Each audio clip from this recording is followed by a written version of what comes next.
Vince. They're really cracking down on safety belts these days.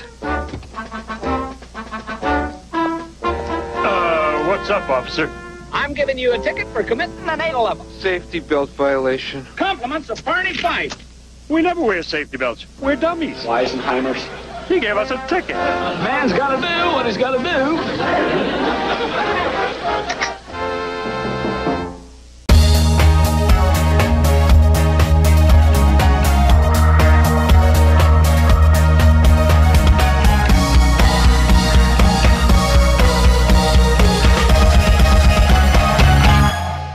Thanks for joining us today on Lancaster Perspective. My special guest is David Ohl, the Executive Director of Main Street Lancaster.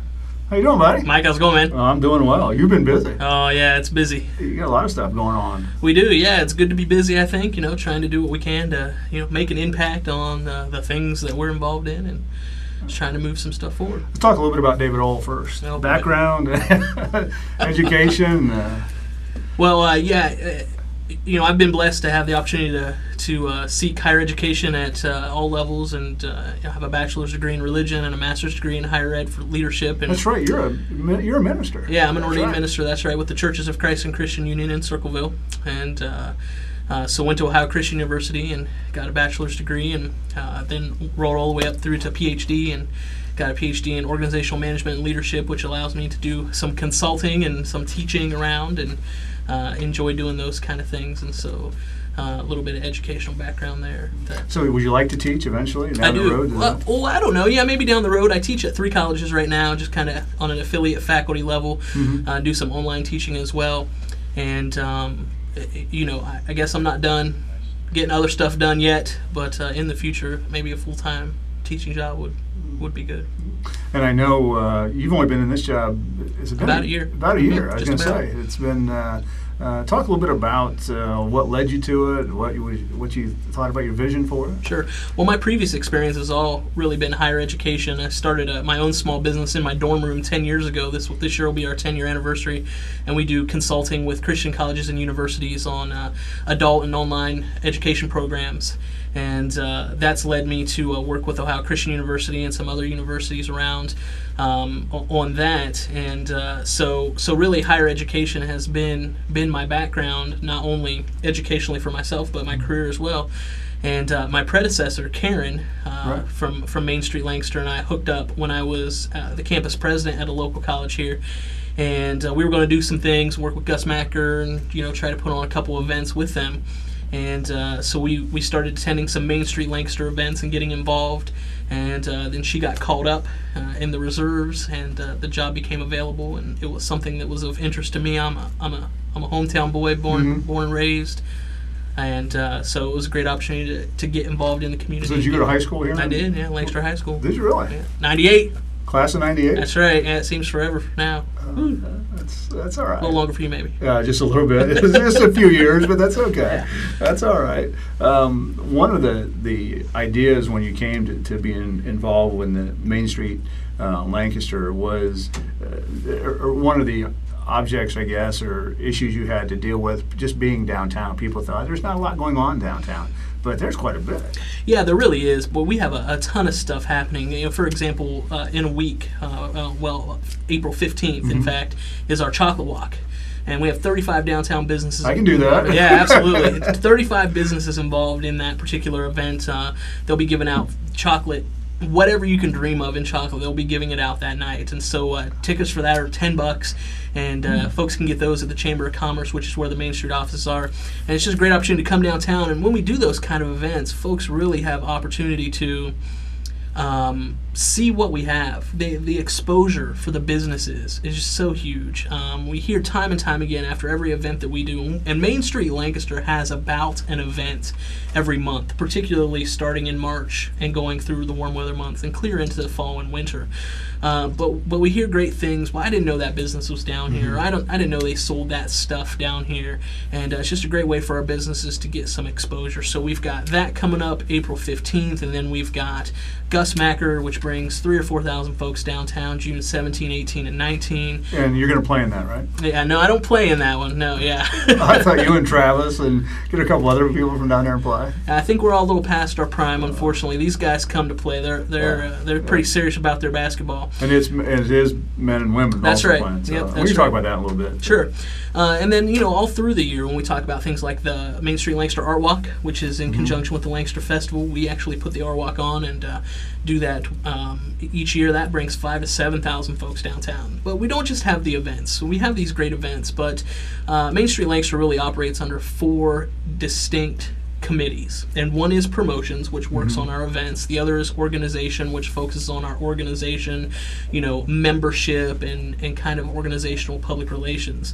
One of the ones that we're really putting a lot of focus on since I've come, we've completely restructured the committee and built it from the ground up, is our economic development committee. And we've got some folks on there who are really helpful as we work with entrepreneurs, with current businesses downtown, with businesses that we want to see downtown. And so it's a great opportunity to really affect the overall downtown atmosphere and culture. We did some focus groups and surveys over the last year. And there were really 3 things that we gained from those surveys. And it's nothing really new, but it reiterates what we already thought. Folks are interested in some nightlife and entertainment options downtown. About 4 o'clock right now, which lends to the perception you were talking about earlier that there's nothing going downtown. Most of the stuff closes up. And so having some options for some nice family restaurants and some entertainment downtown, that's one of the things that we're focusing on in the coming months and year.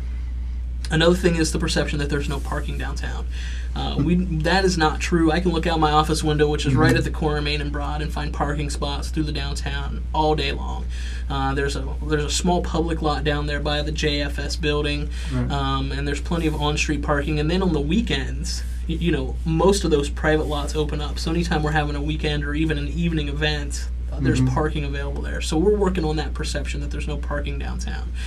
And so there really is, between events and the economic development and restructuring, we're trying to do a ton of stuff going on. Another great example of something we have going on is our sculpture program downtown.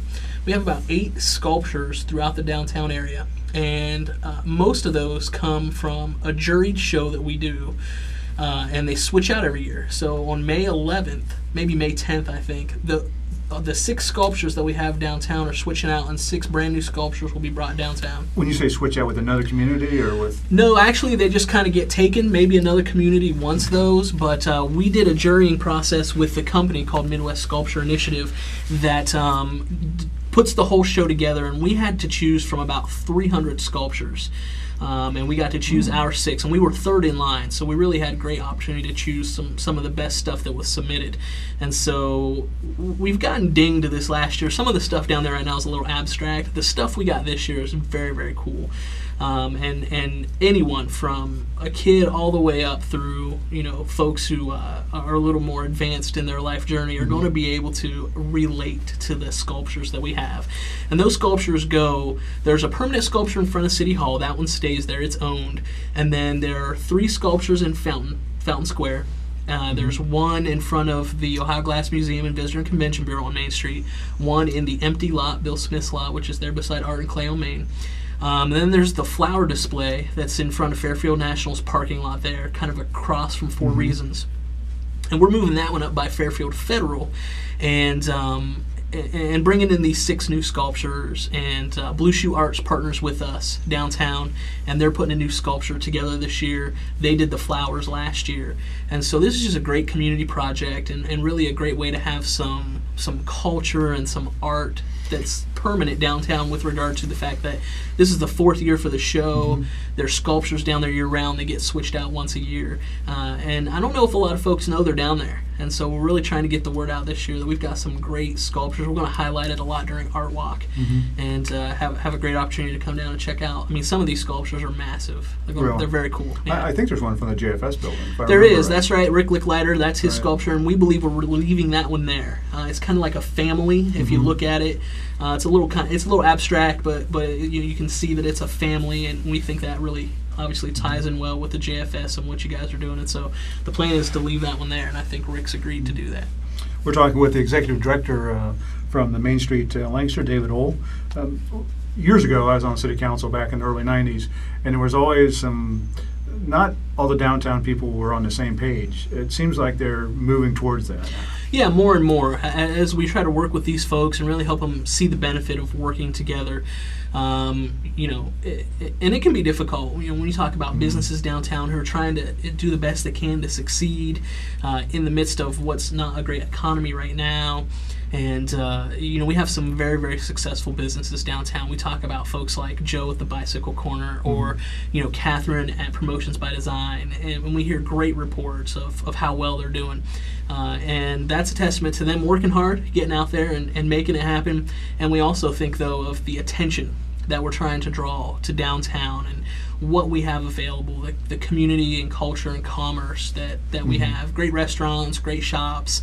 We certainly have our service organizations and government as we're the county seat. But there really is a ton happening. And folks like to say, well, there's nothing going on downtown. But folks are free to check out our website, mainstreetlancaster.com, and they can find out exactly what is going on downtown. They can see not only Main Street events, which again we have about one a month, but then there are other organizations and businesses downtown that have started doing their own events. So we talk about things like, obviously, Friday Night Bandstand, which starts in June. 2.5 months of concerts every Friday night downtown, or the Lancaster Festival, 90 events, 75 of which happen downtown. Ladies Night Out, which is an event that businesses last year put together all on their own, or Museum Walkabout, which brought another 400 folks downtown to go around to all the museums free of charge one Friday night and see all the great exhibits that we have. And those are Main Street supported events. We help to market them. We certainly are supportive of them, but we don't run them. The individual businesses or organizations put those events on. So when we start combining all the stuff that happens downtown together, it's pretty significant. Oh, absolutely. Now, do you talk with other communities about their Main Street events? Do you get together once a year? Is there a summit or something goes on that you can talk about? Sure, that's a great question. Main Street Lancaster is a nationally accredited Main Street program. And what that means is that there's the National Trust for Historic Preservation oversees all the Main Street programs across the country. And they work with individual state agencies. And so at the state level, our group's called Heritage Ohio. And there are about 32 or 34 Main Street programs in Ohio that work with Heritage Ohio on the model, the 4-committee model, which we really just talked about: economic restructuring, organization, promotion, and design. Design talks about what downtown looks like and how it flows, and then we really talked about the other 3 and what those do. And so we go through an accreditation process almost like higher education would every year, where someone from Heritage Ohio comes down and they review our performance from the previous year. And there are 10 specific criteria which we must meet each year. And unlike higher education, where someone would say, okay, well, you did great on these things and you need to work on these 3 things, and congratulations, you're accredited or you maintain accreditation, we have to meet all 10 of those things. If we only get 9 out of 10, we don't get accredited. And we're proud to say that over the past 7 years, since we've been in existence, each and every year we've achieved Main Street national accreditation. That's great. Yeah, and so part of that process is 3 training and networking sessions a year that are put on by Heritage Ohio. So we meet with the Ohio Main Street program leaders, much like myself, in different places all over the state, and we network together. We talk about ideas. There's some continuing education that happens, and so there really is quite a sharing of resources. No need really to reinvent the wheel. Things like the chocolate walk, we took that from another city who had success with it and implemented it here. And so those kind of networking opportunities are really important for us as we try to see what works in other cities, what's not working in other cities. How do you feel when you go to another city and you say, well, gee, they took that from us. We used to do that. I mean, is that? Yeah, I think it's great because we've certainly borrowed plenty of stuff from Uh-huh. other folks. So it's really just one of those things where, we don't have a monopoly on what's right, and we're happy to share anything that is helpful to another community that we're doing, and we're happy to take whatever's working for them and see if we can adapt it and make it work here. We talked earlier about the Gus Macker tournament coming up. I know Ron Hanna was helping out quite a bit, and local merchants helping out. Talk a little bit about that, because that's, again, it's boys and girls playing in that, but that brings a lot of dollars to downtown. Yeah, it really does. That's one event that brings a lot of dollars to Lancaster in general. So of all of our events, we're certainly interested in the economic impact on downtown. But that one event really impacts the Lancaster economy as a whole, as we talk about folks who stay in hotels all through Lancaster, consume gas and services. On that Saturday and Sunday night, you can't go to a restaurant with seeing Gus Macker shirts all through the Lancaster area. And so there's a pretty significant impact to just Lancaster as a whole, and certainly on our downtown. For the merchants who choose to take advantage of the 3,000 or 4,000 folks that we have downtown, they do pretty well that weekend. And it's a great tournament. We'll have well over 300 teams that come down, and it's all ages who play, from kids clear through adults, men and women. And Ron Hanna is the chair of that event. He really does the whole thing, and it's quite a significant undertaking to put it together, as we really turn Main and Broad Right. and Columbus and Wheeling Streets into a basketball court for the weekend. When and that's coming up in June 17th. June 17th. Yeah. Okay, it's a good weekend. Yeah, Father's Day weekend, and we've gone back and forth. This is our third year for Gus Macker. 2 years ago, when we did it, we had it in August, and we were bumping up against some Ohio High School Athletic Association rules that won't let players play that close to the school starting. Right. So we bumped ours back to June last year, and we really get it, both ways. Some people say, "Oh, you shouldn't have it on Father's Day," and then last year the Gazette did a great piece on Gus Macker and how there were parents down there who loved coming out on Father's Day to spend their time with their family and do that. So we're leaving it there for now, and trying to build a little continuity with regard to our dates, which are going to be Father's Day weekend, and we're excited about another third annual Gus Macker. In a world of perfect budgets, and David Ohl being the executive director of Main Street Lancaster, what would you like to see? Well, we're working hard on some, again, economic restructuring design. Right now we're working on trying to brand downtown as a whole. What are we? What do we have? How do we brand ourselves and get that message out to... Branding being marketing. Right, that's right. Yeah, how do we really market the downtown as a whole to folks and help them understand what it is we have and who it is we are? And so we're working through that. We're excited about that. We're working on a couple other things. We really want to try to focus on some of the facades downtown and what they look like. People want to go into nice looking places. So it doesn't matter what's on the inside if the outside looks all junky. So we're trying to work with some property owners on getting those things addressed and fixed. We're excited about the events that we have coming up. I think in a perfect world, we would see a downtown that's hustling and bustling, much like we see places like Easton and things like that. Folks always want to reminisce and go back to the good old days where we had the big box stores downtown, Sears and those type of things. Now, do you get a lot of that? Do you get a lot of the older people saying... From the folks that are a little, again, further along in their life cycle there, and they love to see the good old days. And downtowns can be successful. Our downtown is successful. We certainly have some challenges that we're working to overcome. Biggest challenge that you have? I think perception really is our biggest challenge. Perception of folks who don't want to come downtown because they don't think there's anything going on, or because there's no parking, or because they don't think we have any business. I mean, 35 businesses and organizations is a part of Chocolate Walk. There'd be people who say, "I didn't even think there were 35 businesses downtown." And it's just not true. I think perception really is our biggest struggle. Absentee property owners, frankly, are a struggle. Percentage of absentee? It's low, but it is significant. The city is certainly not an absentee property owner, but they have their challenge with the Mid-Off building, and they're working their way through that process. That's the result of an absentee property owner who really did not take care of that building for years prior to the city's acquisition of it. And so, that's a huge corner for us. Columbus and Maine, and so we're trying to work to see some resolution there. We're also working with the Wagenbrenner folks on the lot across from JFS, the Lancaster Colony lot, and we're excited to consider the possible development opportunities there. What would David Ohl like to see there? Well, David Ohl, and this is again kind of speaks to my background. I think we need some higher education downtown. a college with adult evening classes meeting, which would help facilitate things like an evening coffee shop, a bookstore, those type of things that college students, even adult college students would frequent. So, that, some retail on the first floors, some residential on upper floors there on that corner would be very nice. And whatever it is, and again, we've met with the folks from Wagenbrenner, and they do this stuff all the time all over the state. And we really want whatever is built there to, really meld in with the characteristics that we currently have downtown. We can't have some modern building sitting there at the entrance to our city, which is really what Memorial Drive and Main Street has become, 33 and 22. So we want something that matches our current character, and I think they understand that, and we're excited at the possibility of that site getting developed and really being a huge key to some of the revitalization efforts downtown. What does David do in his spare time? Golf? I go out and smack the little white ball around some, not very well. I've seen you play a couple times, right? I'm interested in politics and reading. I have a 15-month-old daughter, so there's that. And we, spending time with family.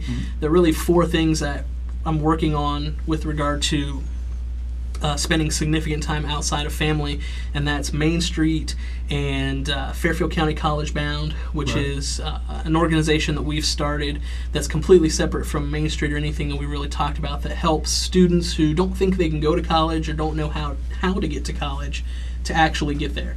So we're partnering with Lancaster City Schools this next year, and we're very excited about hiring a counselor to provide to Lancaster City Schools to help, again, that high percentage of students who don't think they can go. I can't afford it. I don't know how to apply. Don't know how to write an essay. All those things. All the process. And so we're excited about that. So I'm spending time on that, and then I'm teaching, and I have my own small business. So those 4 things get a considerable amount of my time along with family. Absolutely. Now, you said you like to teach. What do you teach? Is it HR or? Business management. Okay. So leadership, intro to business. I'm teaching a personal finance class right now. I'm teaching an introduction to computers class and college success skills class. And so, anything that is business or leadership related, I can teach those and enjoy teaching that. You like that? Yeah. Again, other than the job you have now, what would David O like to, run Xerox or run Boeing or what would David O if somebody walked in and said, you can pick any job you want, what would you do? I always go, between President of the United States and Santa Claus, and try to pick one of those 2. I think that's a wide spectrum. Yeah, you like that? That's a wide spectrum. Yeah, really get to kind of run the world in both of those jobs. But I don't know. Right now I'm pretty content with where we're at and what we're trying to do with Main Street. Again, as I said, I'm interested in politics, so public office down the road maybe in the future. Local or federal or? Local to start with, and then we would see, as it went. I don't know. I haven't really thought about it lately. In previous jobs I've had, it's always been on the front of my mind, as but in this job, of all the jobs I've had, this is the one I really enjoy the most. I look forward to coming to work, and here about a year into it, I've really decided whether or not this is something that's going to work for me in previous jobs. And I've not even considered what potential next steps could be. We're just trying to focus on what we're trying to do here and trying to help people understand what a great downtown we have, what great assets there are down there, in an effort to really bring that vibrancy back to our city center. Everyone cares about downtown. When we talk about things like Mike Pettit and our city economic development director, and if they're bringing folks through, even if they're going to locate out in the industrial parks, they want to come through downtown, because a healthy, vibrant downtown is really indicative of the health of the community overall. And so when we have a healthy, vibrant downtown, folks see that, they want to live here, they want to work here, and so we're just excited to be a part of trying to make that happen. Well, that's neat. Yeah. Last night, at the time of this taping, UConn boys beat Butler, and I think the crew here most of them had UConn, and I took Butler, so I've heard about it. Tonight is the women's championship between Notre Dame and Texas A&M. Do you follow women's basketball? Or? I don't. Yeah, I got knocked out of the bracket like most others back before the Final Four, and so My dad's always been a Notre Dame fan, so I guess I'd have to go with the Irish. Notre Dame. Yeah. Well, David, we appreciate you coming in. I know you're busy. There's a lot of stuff going on. One more time, the website, phone numbers, how Sure. to get a hold of you, how can people find out more about downtown? Yeah, for Main Street Lancaster, it's mainstreetlancaster.com. So you can go there. Also on Facebook, we have well over 1,100 followers. We're getting almost to 1,200 now. So facebook.com/Main Street Lancaster. Click the like it button. You'll get our updates there. We usually try to post once a day, if not more than that.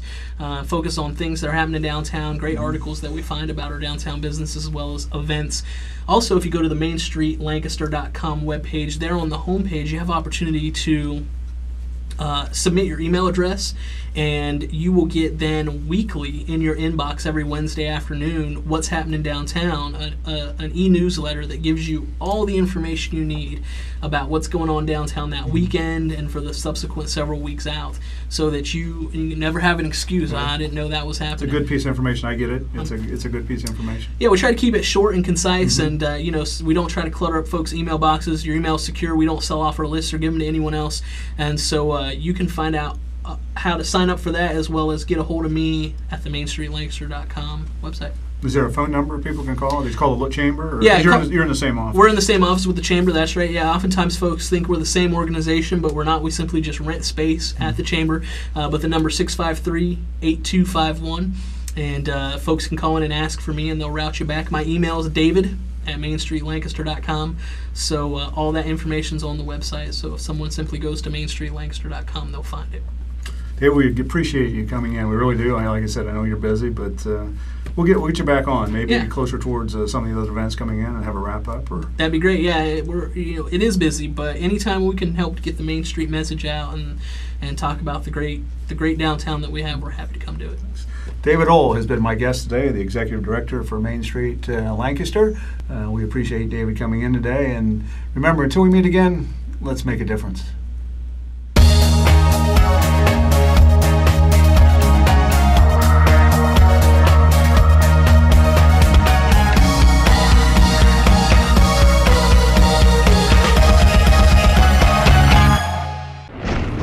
Did you buy the flashlight and the batteries? Yes. Did you make sure we're not missing anything in the first aid kit? Yup. Did you go through the plan with the kids again? Yes. The more you prepare today, the more you'll be able to reduce the devastating effects of a tornado, an earthquake, a power outage, or any other disaster. Get a kit, make a plan, be informed. Visit ready.gov.